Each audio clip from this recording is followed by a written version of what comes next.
여러분 안녕하십니까? KBC 8시 뉴스 시작합니다. 제주항공 여객기 참사가 일어난 지 오늘로 100일째를 맞았습니다. 어제에 이어 오늘도 관련 기획보도 이어가겠습니다. 참사의 충격은 아직도 생생하고 유족들은 슬픔에서 벗어나지 못하고 있습니다. 가족에 대한 그리움과 진상규명, 망각의 두려움 등 제각기 다른 이유로 유가족들은 사고 현장을 지키고 있습니다. 고우리 기자가 취재했습니다. 무안국제공항 2층 1번 게이트 앞. 남영래 씨는 큰아들과 예비 며느리를 잃은 뒤 이 노란 텐트를 하루도 떠난 날이 없습니다. 매일 공항에서 밤잠을 설쳤던 나 씨는 요즘 부쩍 아들의 목소리가 그립습니다. 세터 같이 지키고 있는 분들도 이렇게 같이 오셔가지고 사람은 본인은 없지만 했었어요. 이게 다들 잘했다고 하더라고요. 근데 그거 너무 속상해요. 그거 해준 것도. 사는 게 바빴던 남편이 안쓰러워 흔쾌히 친구들과의 여행을 허락했던 강승양 씨. 집에선 남편의 사진조차 마주하기 힘들지만 공항에선 처지가 같은 다른 유가족들과 이야기를 하며 슬픔을 나눌 수 있습니다. 내일도 또 뭔 얘기하면 또 엄마들이 또 같이 걱정해주고 이러니까 이제 남편은 갔지만 좀 이제 가족을 얻은 것 같은 그 생각도 들어요. 좀 의지할 사람 얻은 것 같기도 하고. 아내와 외동딸 부부, 어린 손주 2명 등 5명의 가족을 한꺼번에 잃은 박인욱 씨도 쉘터 지킴이 중 한 명입니다. 박 씨는 가족을 모두 앗아간 참사의 원인이 명백히 밝혀질 때까지 공항을 떠나지 않겠다고 다짐했습니다. 내 삶이라는 건 없어요. 여기가 원인이 밝혀지지 않는 이상은 일상으로 못 돌아가겠어요. 이 사람들을 저쪽에 우리 집에 아직 못 데려오고 있으니까 이 사람들을 원인이 밝혀지면 집으로 돌아오겠죠. 평생 자랑이던 딸을 잃은 여흥구 씨는 근거 없는 소문이 무성해져 희생자와 유가족에게 흠이 될까 봐 오늘도 공항을 찾았습니다. 딸도 자기도 보고 싶지만 시간이 갈수록 손녀, 손자 보고 싶어요. 근데 너무나 보고 싶고. 아직 여행에서 돌아오지 못한 가족을 위해 오늘도 유가족들은 노란 텐트에서 새우잠을 자며 밤을 지새입니다. KBC 고울입니다. 네, 이러한 국가적 참사가 일어날 때마다 피해자들을 더욱 괴롭히는 사이버 폭력은 이번 제주항공 참사에서도 여전했습니다. 허위사실 유포 등의 혐의로 입건된 사건만 200여 건에 달하는데 매번 반복되는 2차 가해를 끊기 위한 대책 마련이 시급해 보입니다. 박성호 기자의 보도입니다. 경찰청 홈페이지에 마련된 자유 게시판입니다. 제주항공 참사는 모형과 컴퓨터 그래픽을 이용한 조작에 불과하다는 글이 올라와 있습니다. 경찰이 제주항공 참사와 관련한 허위사실 유포에 엄정 대응하겠다고 발표했지만 정작 수사기관 홈페이지에도 비방글이 버젓이 올라와 있는 겁니다. 참사 당시에는 입에 올릴 수 없는 거친 표현들이 인터넷과 온라인 커뮤니티 등에 게시되면서 유가족을 궁지에 몰아넣기도 했습니다. 지금까지 전국의 경찰청에 입건된 제주항공 관련 허위사실 유포 수사 건수는 243건에 달합니다. 사고 이후 100일 동안 하루 2건 이상의 사이버 폭력이 벌어진 셈입니다. 지난달 28일 부산에서는 제주항공 참사가 조작이라는 영상을 지속적으로 게시한 60대가 검거됐는데 지금까지 올린 관련 영상만 100여 건에 달했습니다. 참사로 피해를 입은 전남에서도 24건의 신고가 접수돼 11명이 검거되기도 했습니다. 10대부터 60대까지 연령층이 다양하고 또 수도권, 지방 구분 없이 다양하게 분포되어 있습니다.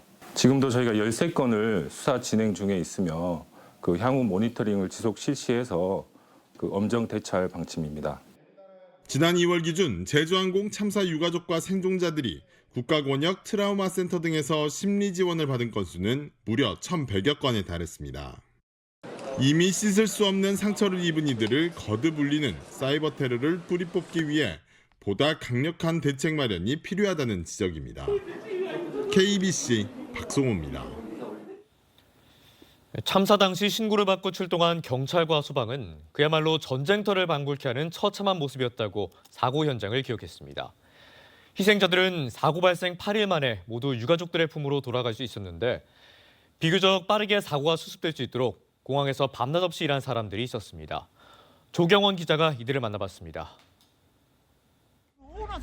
사고 당일 신고를 받고 가장 먼저 현장에 도착한 김보람 구급대원은 전쟁터를 방불케 하는 모습이 비현실적으로 느껴졌다고 말했습니다. 밖에서 애타게 기다리는 유가족들을 보면서 감정적으로도 어려운 시간이었다고 당시를 회상했습니다.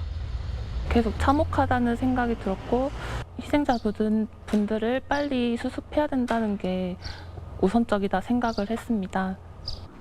과학수사대 김정기 경감은 사고 소식을 듣자마자 가장 먼저 현장 파견을 자원했습니다. 희생자들의 지문과 DNA를 감식하느라 첫날 밤을 꼬박 샜지만 하루빨리 시신을 돌려드리는 것이 도리라고 생각했습니다. 유족들이 눈물을 터뜨릴 때는 대원들의 마음도 무너져 내렸습니다. 특히 좀 어린 피해자들도 많이 있어서 마주하기 가장 힘들었고 최대한 희생자들을 온전하게 유족들에게 돌려드리겠다는 마음가짐으로 임했습니다. 생업을 뒤로하고 공항을 찾아 유족과 슬픔을 함께 나눈 자원봉사자들도 있었습니다. 충격적인 사고가 지역에서 일어난 데다가 희생자 대부분이 지역민이라 남일 같지 않았습니다. 내 가족이 또 이렇게 기다리고 있다 막 그런 느낌도 들었었고 또 달려가지 않으면 또 안 된다는 그런 마음이 또 컸었어요. 장례에 차질이 없도록 전국 각지에서 장례 지도사들이 공항으로 모였고 전남도와 광주시 공무원들도 밤낮 없이 유족 곁을 지켰습니다. 참사 8일 만에 유족 품으로 돌아간 179명의 희생자들. 사고가 비교적 빨리 수습될 수 있었던 건 절망에 둘러싸인 현장에서도 희망을 움켜쥐며 묵묵히 헌신한 이들이 있었기 때문입니다. KBC 조경원입니다. 제주항공 여객기 참사로 무안국제공항이 100일째 폐쇄되고 있습니다. 서남권 관문이 문을 닫자 광주광역시는 국제선을 광주공항에서 운행하겠다고 나섰는데요. 광주군공항과 민간공항의 통합 이전을 둘러싼 18년간의 갈등은 여전히 풀리지 않고 있습니다. 강동일 기자의 보도입니다. 광주 전남의 국제선 하늘길이 막히자 광주광역시는 광주공항의 국제선 취항을 위한 허가 건의문을 국토부에 전달했습니다. 예약 취소로 인한 300억 원대 지역 관광업계의 어려움과 함께 무안국제공항에 대한 광주 시민들의 심리적 안심을 내세우고 있습니다. 이에 대해 전남도는 광주시의 국제선 취항 움직임이 논란을 키울 것이라고 우려하면서도 한시적인 임시 취항에 대해서는 반대하지 않겠다는 입장입니다. 이는 광주공항의 국제선 취항이 어려울 것이라는 판단이 깔려 있기 때문입니다. 광주공항이 국제선을 취항하기 위한 시스템을 갖추는 데는 최소 6개월에서 2년이 걸리고 국토부가 한 권역의 국제선을 동시에 허가하지 않을 것이라는 이유에서입니다. 대신 전라남도는 무안공항 재개항 일정이 담긴 국토부의 로드맵이 이달 중 발표되면 무안국제공항 활성화에 적극 나설 예정입니다. 지난 2007년 무안국제공항은 광주공항과의 통합을 목표로 개항했습니다. 하지만 광주공항의 국내선이 무안공항으로 이전되지 않으면서 18년간 갈등을 빚어왔습니다. 광주시는 공항 통합 조건으로 민간공항과 군공항 동시 이전을 제시하고 있지만 무안군은 군공항은 받아들일 수 없다며 거부하고 있습니다. 문제는 갈등이 지속되면서 무안국제공항 활성화는 물론 지역 발전을 위한 골든타임을 놓치고 있다는 데 있습니다. 결국은 규모의 경제가 되지 않으면 공항 관리 측면이라 그 위기 관리 측면에서 굉장한 위협점들을 노출했기 때문에 오히려 더 지금 상태가 광주공항과 무안공항을 통합해야 된다는 그런 공감대를 더 확산시키는 그런 계기를 만들어야 된다. 광주와 무안공항을 합한 이용객은 지난 2007년 155만 명에서 지난해 236만 명으로 1.5배 증가하는 데 그쳤습니다. 같은 기간 청주공항의 이용객이 4.4배 늘었고 대구공항이 3배 늘어난 것과 비교됩니다. KBC 강동일입니다. 제주항공 여객기 참사 유가족에 대한 법률 지원을 하는 변호사 단체가 유족의 알 권리를 위해 조종사와 관제사의 교신 기록을 공개하라고 촉구했습니다. 광주 변호사회 제주항공 참사 법률 지원단과 민주사회를 위한 변호사 모임 광주 전남지부는 블랙박스 기록이 없는 상황에서 교신 기록은 참사 원인에 다가갈 수 있는 핵심 정보라며 이같이 밝혔습니다. 변호사 단체는 교신 기록에 대한 정보 공개 청구와 민사상 증거 보전을 신청하고 유족들이 원하면 형사 고소도 검토하겠다고 설명했습니다. 네, 윤석열 전 대통령이 파면되면서 정치권은 빠르게 조기 대선 국면으로 전환되고 있습니다. 두 번째 대통령 탄핵에 이번엔 권력 구조를 개편해야 한다는 개헌론도 확산되고 있습니다. 이영길 기자입니다. 여야 정치권의 대선 행보가 빨라지고 있습니다. 민주당에서는 김두관 전 의원이 가장 먼저 차기 대선 출마를 선언했습니다. 김 전 의원은 개헌 대통령을 표방하며 대통령 임기 단축도 받아들이겠다고 밝혔습니다. 저는 개헌 대통령이라는 이름으로 출마를 결심했습니다. 제7공화국을 위해 임기를 2년 단축해야 한다면 기쁘게 받아들이겠습니다. 우원식 국회의장도 개헌 논의를 시작하자며 여야 지도부에 제안했고 국민의힘은 차기 대선과 개헌 국민투표를 함께 진행하자고 맞받았습니다. 국민의 뜻을 제대로 반영하는 개헌안을 마련하여 대통령 선거일에 함께 국민투표에 붙이는 방안도 추진하겠습니다. 차기 대권에 가장 앞서 나가고 있는 민주당 이재명 대표는 이번 주 중 대표직을 사퇴하고 본격적인 경선 준비에 나설 것으로 예상됩니다. 이 대표는 내란 종식이 우선이라며 사실상 당장 개헌에는 거부 의사를 밝혔습니다. 민주주의 발전시키는 것도 중요합니다. 그러나 지금 당장은 민주주의의 파괴를 막는 것이 훨씬 더 긴급하고 중요합니다. 차기 대선은 오는 6월 3일 화요일 치러질 예정으로 각 당의 경선도 다음 달 초순에는 모두 마무리돼야 합니다.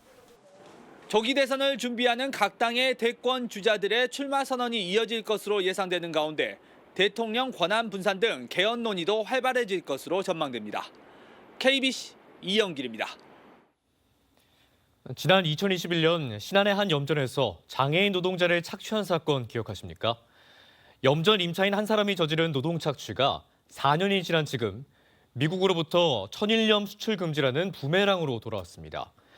신안군과 해당 기업도 당혹스러움을 감추지 못한 채 대책 마련에 전전긍긍하고 있습니다.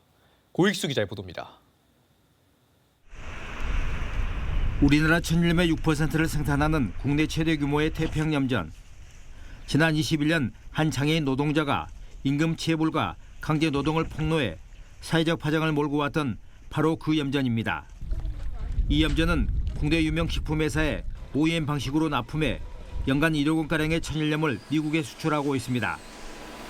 그런데 4년이라는 시간이 흐른 지금 당시 사건이 국산 천일염의 미국 수출 금지라는 결과를 가져왔습니다. 장애인 단체와 공익센터가 이 사건으로 미국 관세 국경보호청에 인도 보류 명령을 청원했기 때문입니다. 온 나라를 떠들썩하게 했던 신안염전 노예 사건이 발생한 지 10년이 넘었는데도 유사한 사건이 확인돼 충격을 안겨주고 있습니다. 해당 염전 기업은 위탁을 준 임차인의 잘못으로 수출 금지국이라는 오명을 쓰게 된 데 당혹감을 감추지 못하고 있습니다. 우리도 모르게 이제 막 종업원들을 인건비 안 주고 신고를 해가지고 진행되었던 내용들을 정리를 해가지고 지금 준비하고 있어요. 2014년과 2021년 염전 노동 착취 사건 이후 인권조례 제정 등 재발 방지 대책을 추진해온 신안군도 허탈감 속에 사태 수습 방안 마련에 고심하고 있습니다. 임금 체불에 따른 문제이기 때문에 CBP에서 수입 통관 수입 금지 조치에 대해서는 우리 그래서 천일염 생산에 피해가 없도록 최선을 다하고자 합니다. 시민단체들은 지역은 물론 국가 이상까지 실추시킨 노동 착취가 더 이상 발붙이지 못하도록 정부의 강력한 대책을 촉구했습니다. 주민들의 의식 자체도 또 정부의 의식 자체도 이런 모두가 이번을 계기로 해서 다시는 이런 일이 발생하지 않고 또 이런